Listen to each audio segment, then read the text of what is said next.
A very good evening and welcome to this Sunday's edition of News First Weekend, coming to you live from our News First studios in Colombo. I'm Arundhati Naika.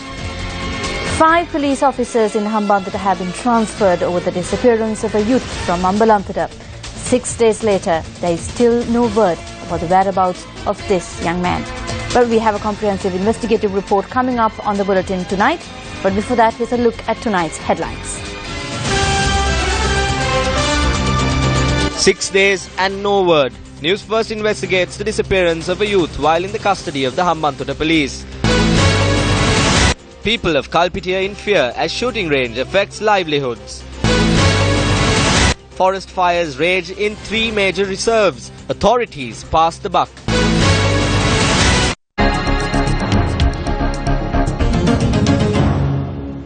A state funeral will be held tomorrow for the late most venerable Nayune Aryadhamma Dayaka Thera at the Parliament grounds.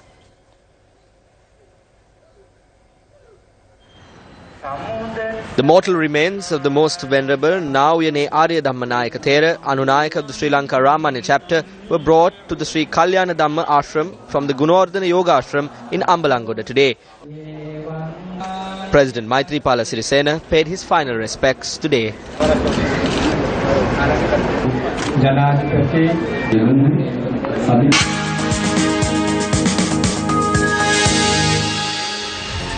Taking a look at our developing story for tonight, 5 police officers, including the HQI of the Hambantota police, have been transferred over the disappearance of a youth from Ambalantota.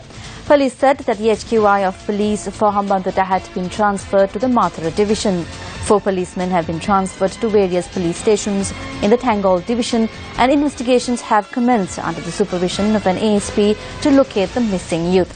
Newsfirst has been closely following the disappearance of this youth, identified as Gayashan. He was reportedly taken into custody over the theft of several sacks of paddy. 6 days have now lapsed since a 20-year-old disappeared. What fate befell him? Newsfirst Dhananjana Rambedda investigates. What you see here is the paddy mill from where Gayashan, who has been missing for 5 days, allegedly stole paddy. The paddy storage facility was closed when we arrived here today. The storage facility is about 100 meters from Gayashan's residence. The theft of 20 sacks of paddy has had a life-altering effect for several people in the village of Bandagiriya. I saw him that morning and I haven't seen him since. We are being patient, but we cannot believe what the people in the police are telling us.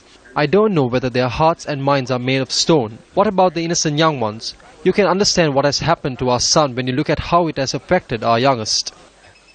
3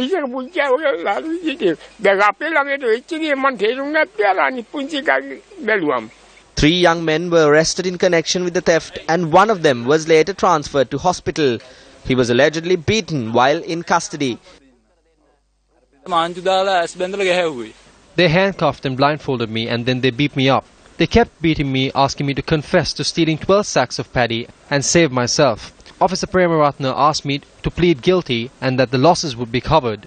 Gayashan had a stomachache and I saw them taking him to the latrine. About half an hour later, the officers were searching for him, saying that he had escaped. Since then, we have not heard anything. Villagers say that the third suspect arrested with the youth who went missing from the custody of the Hambantota police is the son of a police officer attached to the Ambalantota police. The other police officer is the father of the person accused of stealing. While he is from the Ambalantota police, he had gone to the Hambantota police and entered the cell holding my brother. He had grabbed him by the neck and threatened him. If he can do that, then we are suspicious about whether both police stations got together and disappeared him. The young men are accused of stealing sacks of paddy. He also met with the mill owner who reportedly purchased the paddy. They asked me whether Gayashan, Officer Premaratna's son, and another person had brought me some paddy. I said yes. Gayashan and Premaratna's son brought some paddy. The police asked whether they brought it recently. They did not bring me any paddy since the 20th of August. I remember that they brought me some paddy at the end of July or at the beginning of August.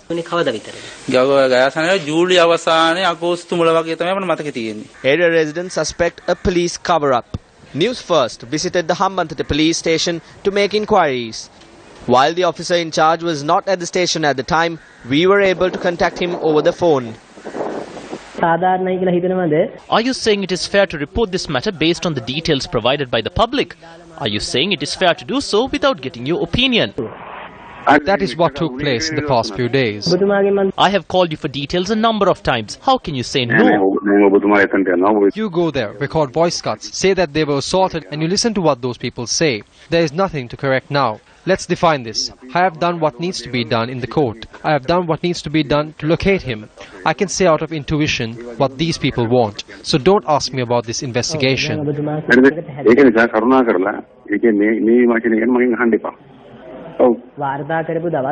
During both days that we reported on this story, I personally called you and inquired from you. I can say that with responsibility.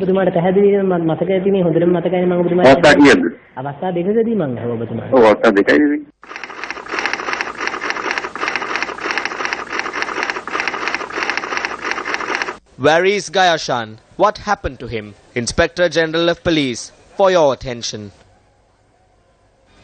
Still in local news, shockwaves that are emanating from the firing range in Kalpitia have traumatized the people of 2 villages. This firing range in Kandakkulia in Kalpitia has been occupied by the Air Force over a long period of time.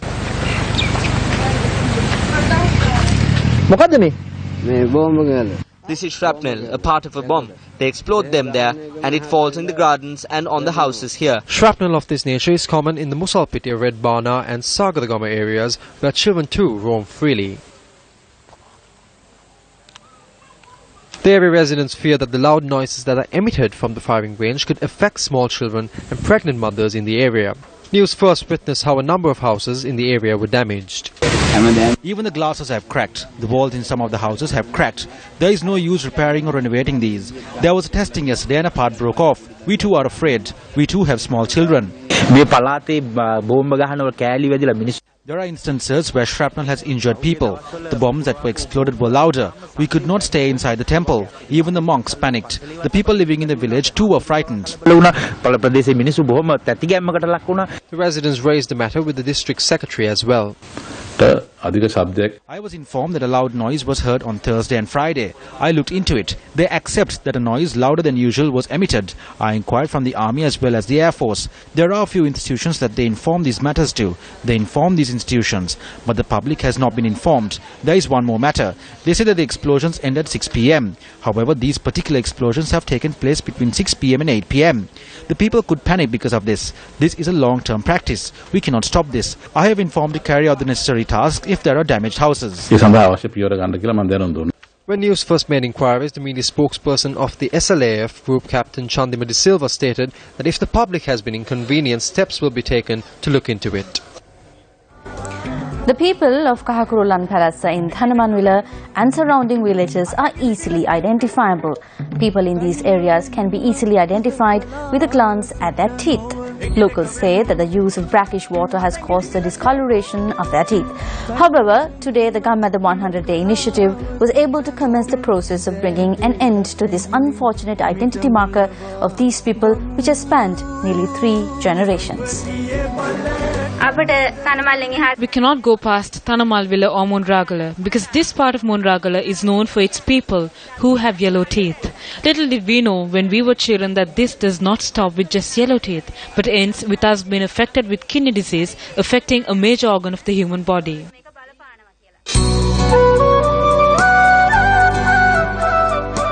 A puja ceremony was held in Kahakurulan Palace today. The ceremony was attended by students of the Kahakurulan Palace Primary School. The students expressed their delight with the realization that they and 850 other families in surrounding villages will receive access to clean drinking water. The Presidential Task Force on Prevention of Chronic Kidney Disease and the Sri Lanka Navy have joined hands with the government the 100-day initiative in its efforts to implement this clean drinking water project.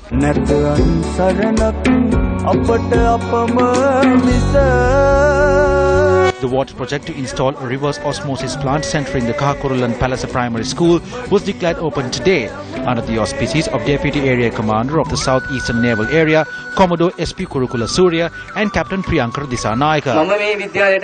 Even though I never had the benefit of drinking water from this school when I was here, today I feel like I have had that drop of water.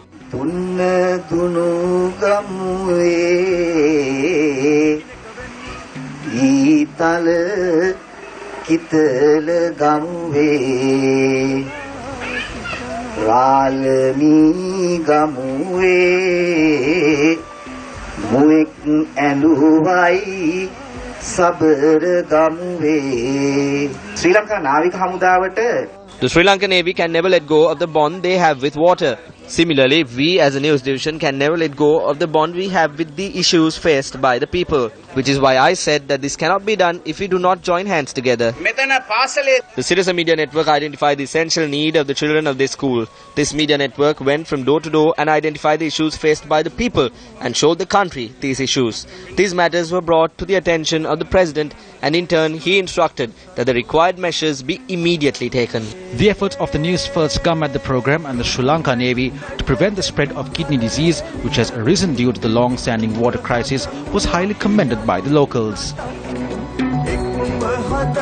With every drop of water we drink, you will be blessed. All these days we drank brackish water. Today is a beautiful day for all of us. You have gifted us with a beautiful life. We are happy about it. You're with News First, and up next is a look at Action TV.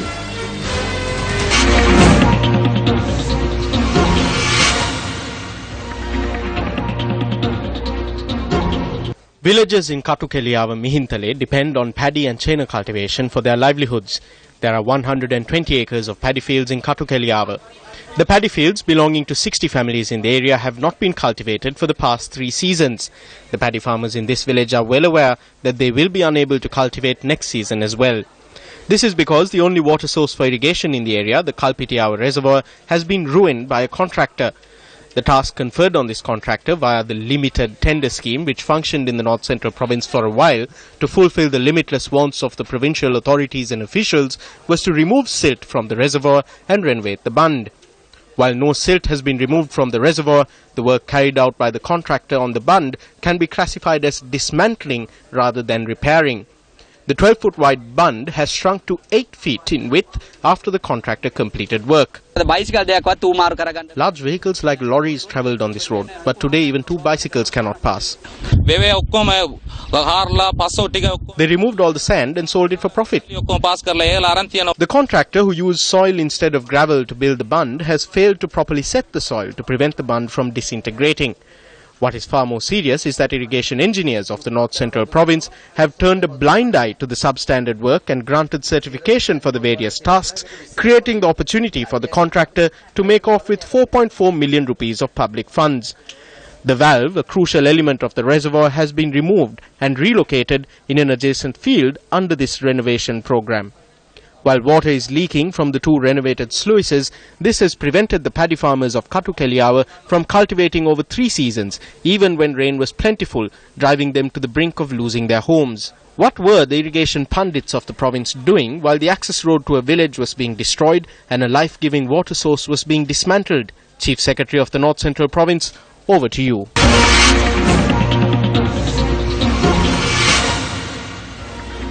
A discourse has arisen around political party rallies being used to enforce change in the power structure. Minister Sajith Premadasa also commented on these political opinions today. Minister Sajith Premadasa expressed the following views at an event in Anuradhapura today to present equipment and uniforms to 561 individuals who completed training under the Shilpa Savya program under the Samata 7 initiative. Regardless of whether they contest separately at elections and act to protect their supporters in democratic battles, eventually both major political parties have symbolically come together in fraternity with one mind to achieve national goals. This does not symbolize that the UNP is sinking the SLFP or that the SLFP is sinking the UNP. The latest lie is that the entire SLFP is being gifted to the UNP. Who is spreading that lie? This is being said by the former president who fled overseas instead of attending the Sri Lanka Freedom Party convention. The size of the crowds attending political party rallies has become a major topic of discussion on the political stage. Let's take a look at some of the points of view being put forward. The United National Party is going ahead with their program. We are going ahead with our program. We held the greatest party anniversary celebrations in the history of the country. We held an exemplary party anniversary celebration which saw the largest public participation in the history of the country. The UNP too has a right to do that, and so does the JVP. We do not need to draw squares and show that we had so much strength. We do not need to divide it up. There is no argument about the fact that the largest rally we held was at the Malikapitiya grounds in Kurunegala. The fact that the president of the country was an invited guest on the UNP stage is not an obstacle to my personal political ideology or the political ideology of the SLFP. In our previous government, we had Sinhala extremist parties like the Hello Rumaya, and we even had the LTTE's second-in-command, Karuna Amman. Vimal Weerawansa from the leftist JVP was also in that government. The grandson of D.S. Senanayake, the founder of the UNP, was also in that government, but no one could stomach it. All they have are these conventions and carnivals to show off their power. All we can see is a head count. Rajapaksa was defeated. That needed to be done. It was certain at that time. Raging fires in several key forests in the country have had a serious impact on the vegetation in 5 locations. Forest fires broke out once again today on the slopes of the Knuckles mountain range, a World Heritage Site. This is the 3rd instance of forest fires in the Knuckles range within the space of a week. Certain organized groups seem to be engaged in acts of arson surrounding the Knuckles mountain range. The persisting weather conditions worsen these fires. The fire that erupted in the Kaharagolla area in Ududumbara has spread to the Yahangal area. However, the attempts made to douse the fire using helicopters of the Sri Lanka Air Force since last morning were not successful. Under these circumstances, environmentalists point out that the flora and fauna in the Knuckles Reserve are in grave danger. An estimated 12 acres of the Galloya Reserve has been destroyed in a forest fire that broke out last afternoon near the Habarana-Trincomalee main road. I am currently in the Galloya Reserve in Habarana. 12 acres have been completely destroyed by the fire which broke out last afternoon. You can see the damage caused by the fire, which has been aggravated by the dry weather conditions and strong winds.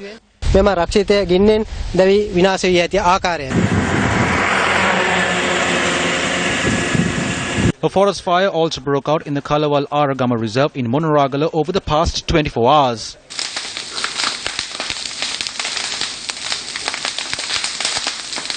The fire erupted in the mountain that you see behind me. It has been continuing for the last 2 days. Over 200 acres of forest land were destroyed by the fire. Fires were also reported in several other forest areas in the Monoragala district. Due to this, several water springs in the area are drying up. The disaster management unit says that due to these fires, the Monoragala district may face a severe water shortage in the future.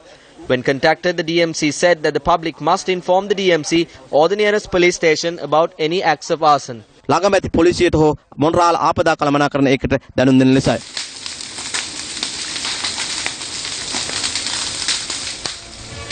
The Sri Lanka Air Force too was seen assisting in the firefighting effort throughout the day yesterday. Forest fires can be ignited by natural causes or they could be acts of arson. Regardless of the cause, however, is there nothing that can be done to prevent the destruction of the precious forests, which are crucial to Sri Lanka's unique ecosystems and biodiversity? Is this truly unpreventable? The Disaster Management Centre, Forest Conservation Department, Wildlife Conservation Department, Land Reclamation Commission, nor the local government bodies are taking any responsibility for these incidents. The Knuckles mountain range in particular has been heavily invaded. Thousands of acres of this reserve have been destroyed by cardamom cultivations. We recently saw an important court order being issued that all illegal cardamom cultivations must be removed from this range. But this is not happening due to political interference of local government bodies. This has caused the unique characteristics of the Knuckles mountain range to fade away.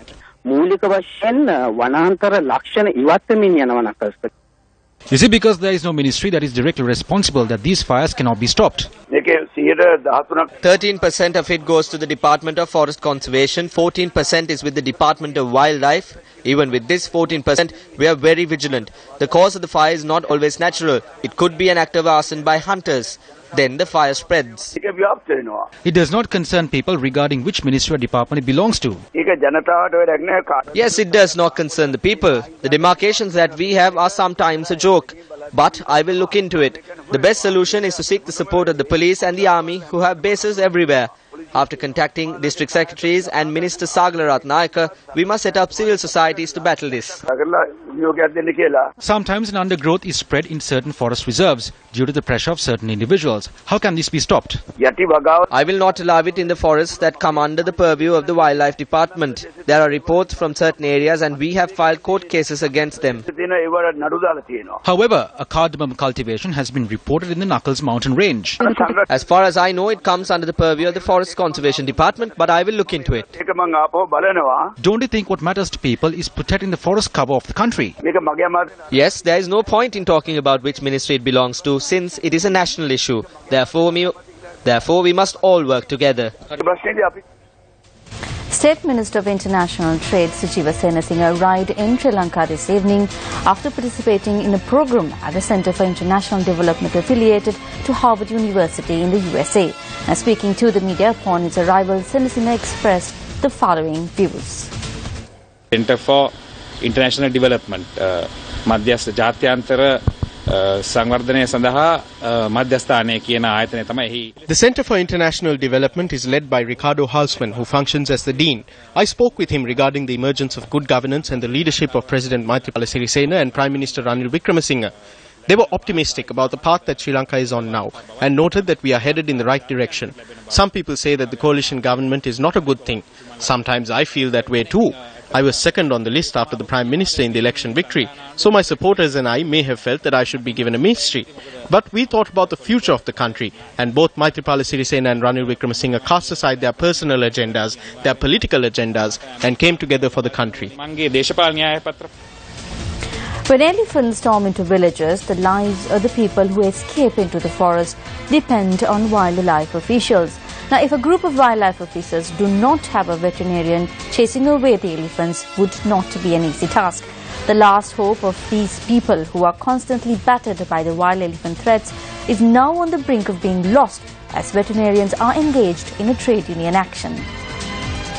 Incidents of elephants encroaching on human settlements is a common occurrence in many districts, including Hambantota, Puttalam, Anuradhapura, Polonnaruwa, Ampara, Batiklo and Munaragala. As a result, many lives have been lost while property worth millions of rupees have been damaged.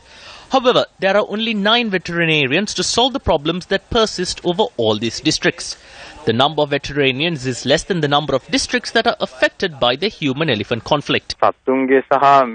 We interfere when there is a high risk to animals or people, but the officials of the Wildlife Veterinarian Association will not be involved in operations to capture wild elephants. Our problem is with regard to veterinarians in the Wildlife Department.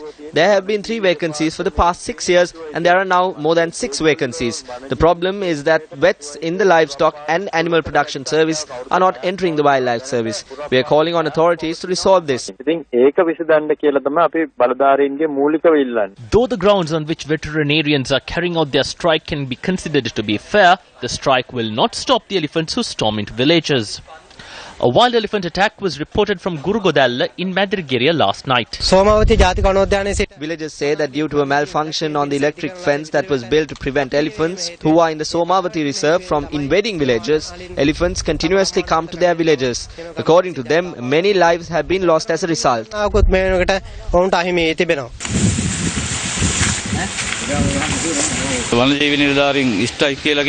are saying that there is a strike. Though we informed the wildlife officers, they did not come. We have informed them several times. With hope quickly fading for communities towing a fine line between life and death, what action has been taken by the Ministry of Sustainable Development and Wildlife to resolve this issue? We held discussions and reached an agreement on the cabinet paper. They will discuss it and submit their proposals to the department. They submitted it only last week. It has to be processed and drafted by the Wildlife Department. there are 14 positions. I told these officials that we would submit a cabinet paper. So if these officials are saying that they submitted it last week and have now decided to stop the capturing of wild elephants, then that is a story that I cannot accept. Speaking at the 24th anniversary of the Pharmaceutical Traders Association of Sri Lanka in Colombo yesterday, Chairman of the National Medicine Regulatory Authority, Professor Asita De Silva, lamented about the state of pharmaceutical prices in the country. We have a responsibility by law to ensure that the distribution of pharmaceuticals under certain conditions is implemented. But we have our constraints. We have very few inspectors available, we have problems with infrastructure, but within those difficulties, we have to function because it's a national job, it is a national task. So all of us believe and all of us know that drug prices are unacceptably high in this country. And I have just received a report on the Sri Lanka's pharmaceutical pricing and distribution from a WHO expert who stayed here and compiled a report for the WHO. It makes very sad reading. So we need to correct that. We need to give patients access to medicines at affordable prices. The closing ceremony of the 9th session of the Sri Lanka Model United Nations was held at the PMICH this afternoon. News First was a media sponsor of the event. Over 1,000 delegates, both local and international, took part in the sessions of the SLMUN. This year's SLMUN is considered the largest MUN conference in South Asia.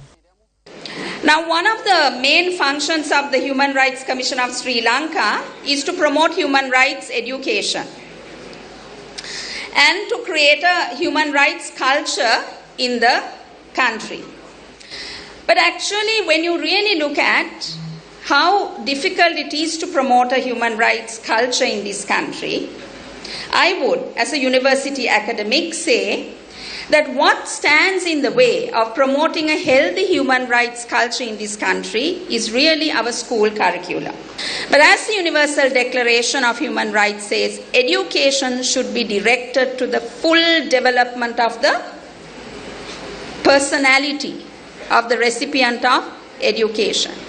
Sri Lanka's Anil Prasanna Jayalath finished 4th today in the first round of men's 200 metres T42 event at the 2016 Paralympic Games in Rio de Janeiro. Jayalath finished the race in 25.95 seconds but did not qualify for the second round. Meanwhile, a team representing Sri Lanka emerged victorious today in the world final of the Campus Cricket T20 tournament, which was held at the Galle International Cricket Stadium. The Sri Lankan team defeated the Bangladeshi team by 24 runs. Batting first, the team from Sri Lanka amassed a total of 191 for 9, with Wanitha Leonarachi top scoring with 52 runs. Arifur Rahman picked up 3 wickets for the Bangladeshi team. The Bangladeshi team failed to get enough traction in their run chase and were restricted to 161 runs for the loss of 8 wickets. HGKD Jai Vikrama picked up 4 wickets for the Sri Lankan team. Wanitha Leonarachi, who also picked up a wicket in addition to his performance with the bat, was adjudged the man of the match. And with that, we wrap up tonight's edition of News First Weekend. Thank you very much for joining us. Good night.